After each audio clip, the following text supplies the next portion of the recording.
Howdy YouTube, and welcome to this episode of the Gunman Raw. So today I'll be taking you guys through the masking at the very least on this job here. So pretty straightforward job. Bonnet and both guards and a brand new bumper. Anyway, so as I'm making this video, it is a Friday and I'm smashing this job out as fast as possible because I don't like doing overtime any day, let alone a Friday. And I've actually got something I want to do tonight.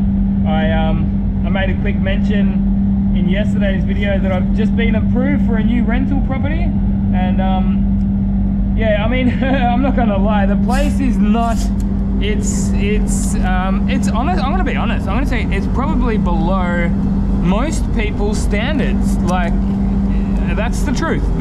I think, yeah, most of you guys would live in a nicer house than I'm about to go and move into, but you know what? I don't care. Like, it's an old place. It's probably made in the 60s and it hasn't had any sort of renovations done. Like, it's got the old style kitchen and old floorboards and everything, but you know what? I just said to the owner, I said, hey, can I like do some paint work around? Like, you know, painting the walls and, you know, like the kitchen's disgusting. It's like this like olivey green type color and it's really, really ugly. I said, hey, can I do some paint work around the place and just sort of tidy it up, you know, just house painting and that. And they're like, yeah, that's fine. They even said that they would pay for the paint, so that's good.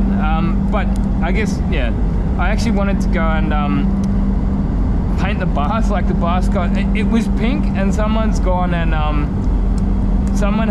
and like painted over the pink ceramic, but then they painted it white, but then the white paint's obviously cracking off because it's tried painting over ceramic, which doesn't like anything sticking to it usually. So I was going to go in there tonight and do that. So I'd rather do, and I wanted to do that early so that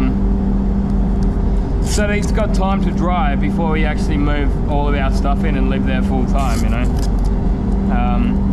Probably a boring story that you don't need to know, but I guess the exciting part of that is that I'm going to have a garage soon, so I'll be able to do some DIY type videos, show you guys my setup and the kind of work that I can do out of a garage. You know, I guess probably most of you guys are, I don't know, I could be wrong, but I would imagine that a lot of my viewers are people playing from home, and they may not have, you know, a big spray booth and the kind of setups that we have here. So I guess it would be advantageous for some of you guys to see how a professional manages to make things work in a home environment. So it'll be interesting to see how I go too. I've learned a few things over the years, and even just little things like looking at the kind of compressor that I'm going to get and how it sort of holds up compared to their claims. But I want to keep it like one of those silent compressors, which look pretty cool.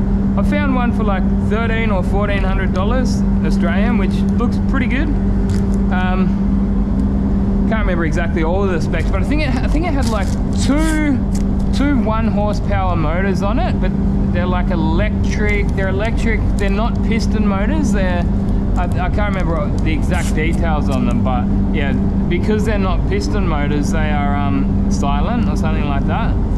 So yeah, and then I was thinking, like, if it gets to the point where it's not quite enough, you can get like ultra cheap ones for like $200 with 50-litre tanks on them. I was even thinking of just getting those little cheapos, two El Cheapos, just for the tank as storage, if you know what I mean. So if anyone's got any advice on that, I'm sure a few of you guys have been through that, you know, compressor issues. But yeah, I don't know, obviously want to keep things on somewhat of a budget, but on the other hand, I know that sometimes you buy cheap, you buy twice. So sometimes you're better off just spending a little bit more money the first time and get something that's better quality and that's going to last. And I guess also the old catchphrase, future-proof. You want to, you know, you might think that you don't need that now, but then later on, as you sort of start doing more work, you might need that larger compressor or something.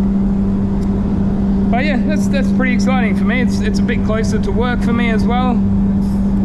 Got to be closer to work than where I was, and actually have a garage. So yeah, I'm actually looking forward to it. Looking forward to doing the move. But this car here, obviously doing the masking now, but usually the first thing I do when I start on a job, or one of the first things,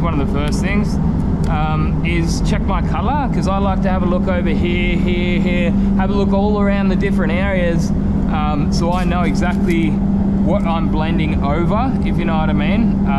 But I went to mix the color up and we were out of one of the tinters, so that's on the way out. It's about 2 o'clock in the afternoon at the moment, and my boss said it's going to be out at 3. So what I'm going to do is just continue on, get the wet on wet primer down, and then hopefully the tinter rocks up on time. And then the next one is hopefully the color's right, straight off the machine. So what I ended up doing was getting the Spectro, because, you know, it's a Holden, they don't have any color chips, so I just got the Spectro, and fingers crossed it looks good. But honestly, I've been having some pretty bad results lately with PPG Enviro-based. Their colors have been atrocious, I'm not gonna lie. They've been pretty bad lately, and honestly they've probably always been pretty bad, but I guess I've just had an especially bad run lately with them.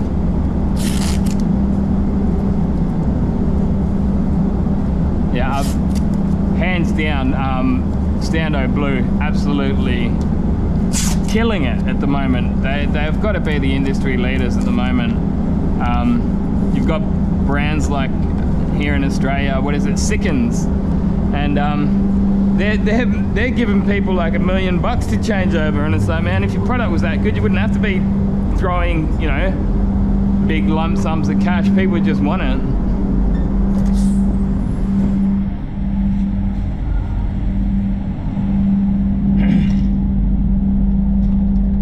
And I don't know, like Sickens could be great. I've never used it, but I would have imagined that, you know, the product would have been able to speak for itself. But what they're doing is they're going around to people, giving them like $750,000, $500,000, $1 million, but making them sign contracts to say that they're going to spend X amount of money per month for the next 5 years. And I don't know, that just doesn't, I don't know, what you do, whatever, I guess. I don't really care what they do, but I don't know, it just sounds a bit shady. Just seems like something that you shouldn't have to do, you know what I mean? I don't know.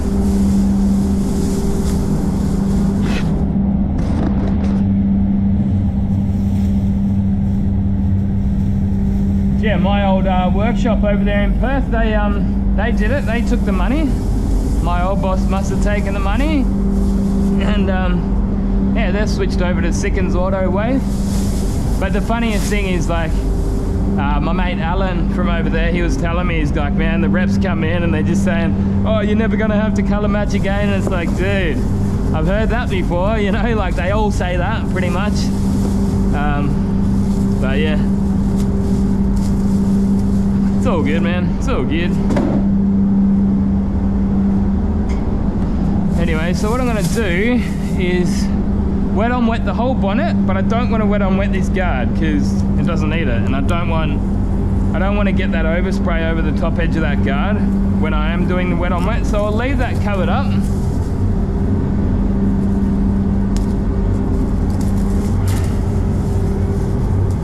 The name of this color is Poison Ivy. It's actually a pretty cool green. For greens, I don't mind it, but my uncle, he made a point, he's like a panel beater, he made a point to me years ago. He's like, I hate green cars. He goes, green is the color of living things. It's not the color of cars. And prior to that, I never had given it much thought. And I'm like, you know what? You've kind of got a point. But then there's other people that say that green cars are bad luck, and they reckon in the racing circles that they say green cars are bad luck because then I've read into it, and they say that it's because green is, you know, the color of trees and that kind of thing, and they actually reckon that they're more likely to have accidents because they can sort of blend into the background. I mean, it sounds a little bit crazy, but yeah. So even saying in the UK, like grey or silver cars are more likely to have accidents because of the, you know, like overcast, cloudy days. So yeah, they also sort of blend into the background, so strange. But yeah, I'm not sure I would ever be able to own a green car. I like red cars, but in saying that, I've started noticing with red cars, like, I reckon red suits certain cars, if you know what I mean. So I don't think red suits big cars, and you know, you're more than welcome to disagree, but I don't know, I've started looking at different cars and seeing which ones look good in different colors, and I personally have come to the conclusion that red looks good on small cars. I don't know, let me know what you think. Interesting stuff, interesting stuff. But yeah, like, I'm gonna buy myself a Benz one day, and I was looking for them. I saw a red Mercedes Benz, and it was just so, it looked so gross. I don't know, just totally didn't suit the kind of car that it was, you know.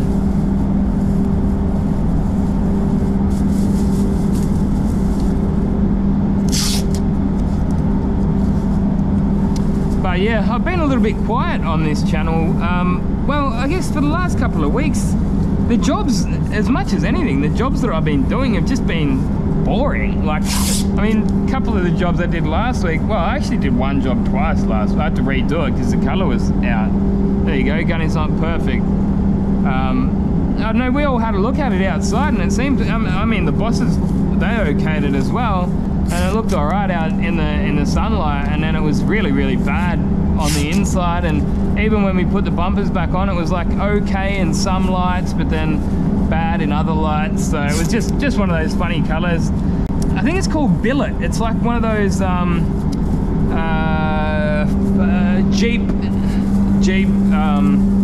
colors. It's like a silvery, but it's like full of white. So yeah, hey, you get them, we're all allowed to get a job wrong. So, but my point was that all that was on that job was front and rear bumper and a tailgate. So that actually took up 2 days, the best part of 2 days at the very least last week. And the job itself was not anything exciting. It was just a couple of parts, you know, a couple of bumpers and a tailgate, new tailgate. But yeah, ultimately we rematched the color and did it, and it looked pretty good the second time. And it took quite a while even just matching that color, rematching it. So, again, as I was saying, these colors from PPG have been pretty damn bad, man, and I'm not holding my breath expecting this one to be a good color match.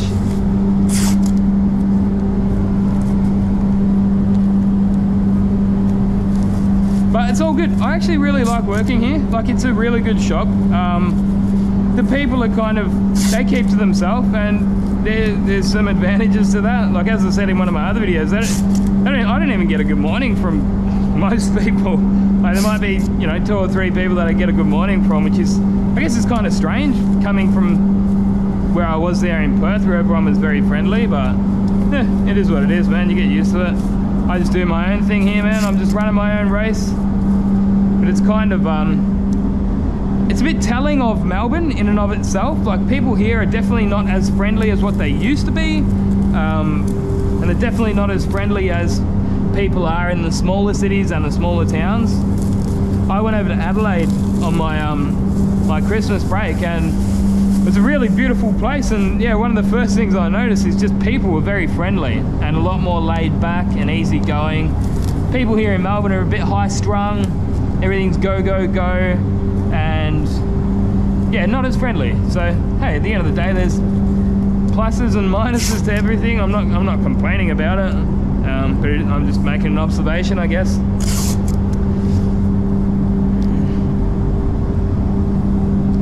I get some people every now and then asking me, oh, you know, hope everything's okay there in Australia. And look, to be honest, man, it's all right for me, you know. Like, I got the vaccine because you pretty much didn't have any choice there in Australia. But yeah, I don't know, feels to me like COVID's over. Oh shit, I'm not allowed to say that. Please don't ban me. I don't know, it kind of feels like that anyway. You really got to watch what you say here on YouTube. People getting banned left, right and center. I heard Dan Bongino, which I've seen him a couple of times. I wouldn't say I'm like a big fan of his or anything. I don't watch all of his stuff, but I heard that he got banned from here on YouTube for saying something like masks don't work or something like that. I say masks work. They work. I'm talking about my air-fed respirators. They definitely work. And yeah, on that note, I guess I'll try to sort of not be too political because some people don't like it, but yeah, I don't know, life's pretty good over here for me, man. Like I'm not complaining, but lots of people are leaving Melbourne, so lots of people don't agree with me. So yeah, because I was telling you that I just gonna be moving soon, and yeah, moving companies, mate, you couldn't book in. They were all booked out. I only wanted to move in like 2 weeks, and they were all booked out. So yeah, that to me is everyone's leaving. Everyone's getting out of here. So I need to get my gloves ready. Get some gloves here. I'll get a new pair, why not? These gloves are so good, they last forever. I just reuse them and reuse them. That's my second-hand ones. And my spray suit.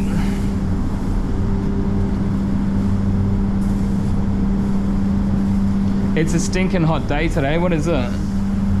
29 degrees, but it's high humidity. I think it's like, it sounds like it's raining. It is. I look outside there, just through here, and it's raining. All right, some water.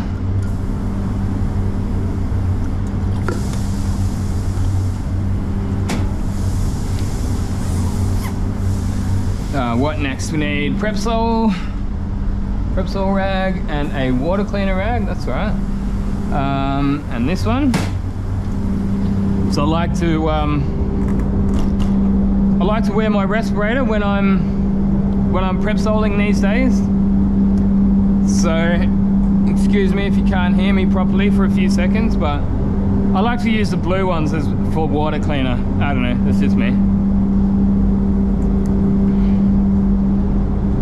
So as I say, I'm going to get some wet on wet down, and then it's a waiting game for the colour, unfortunately. And hopefully they get here by 3, which is what they said, because I don't want to hang back and do overtime just to paint this car, but I will. That's just the kind of guy I am. I'll leave it around here, because I'm going to need it soon. Anyway, put that respirator on.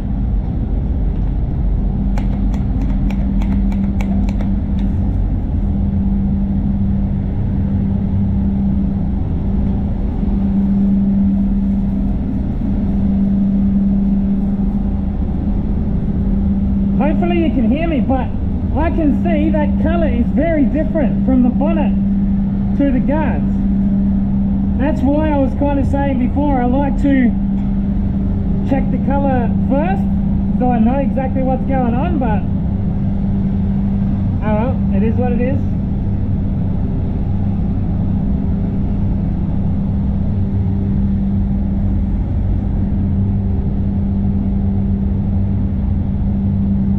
Yeah, I love using these microfiber cloths. They're really good.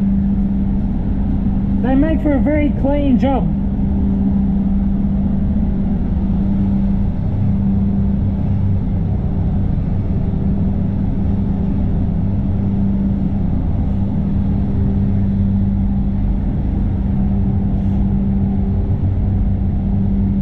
And the bumper gets a water cleaner.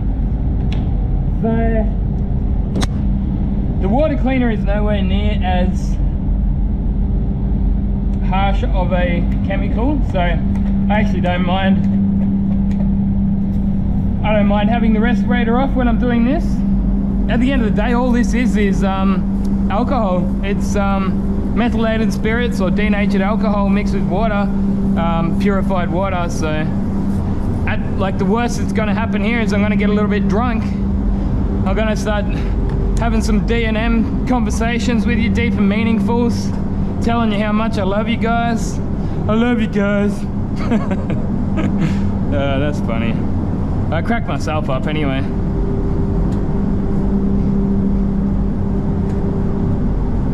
But yeah, over the years I've on and off, I guess, struggled with some static in new bumpers, you know, but at the moment I've landed on a really, really solid method to do it, and that's exactly what I'm doing here. So wipe them down with a microfiber cloth and the water cleaner, and that's it pretty much, and then just get the high pressured air blower and blow it down without tack ragging it and paint straight over it.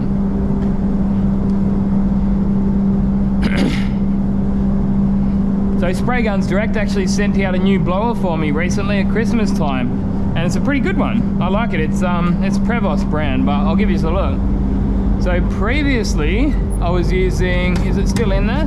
Yeah, I was using these ones, but the pressure is like pretty crap because of the, if you look at the hole there, I don't know why, like the pressure out of that is actually not that good. So I found this one here is heaps better. Is that Prevost. I think they're like a French brand. Good quality. But yeah, I'll show you. This is all I do.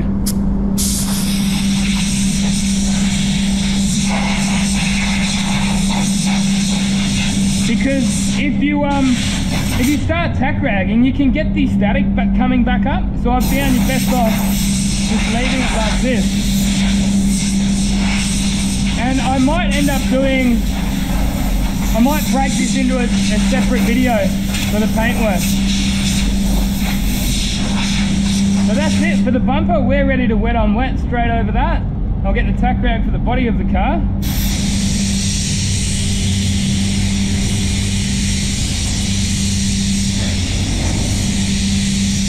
I've also found that the tack rags last a little bit longer using the microfibers, because it's like the microfibers pretty much do 90% of the tack rag's job as well, if you know what I mean.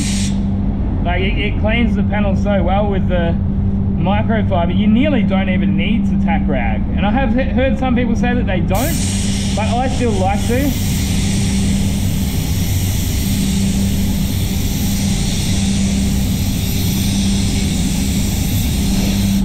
Anyway guys, I hope you've enjoyed this video. Coming up tomorrow or in the next few days is going to be the painting stage on this car here. So until next time, get out there and paint some shit. And if you would like to support the show, be sure to go and check out the links in the description. You can buy some merchandise, some t-shirts, hats, stubby collars and all that stuff. Anyway, until next time, get out there and paint some shit. Gunman out.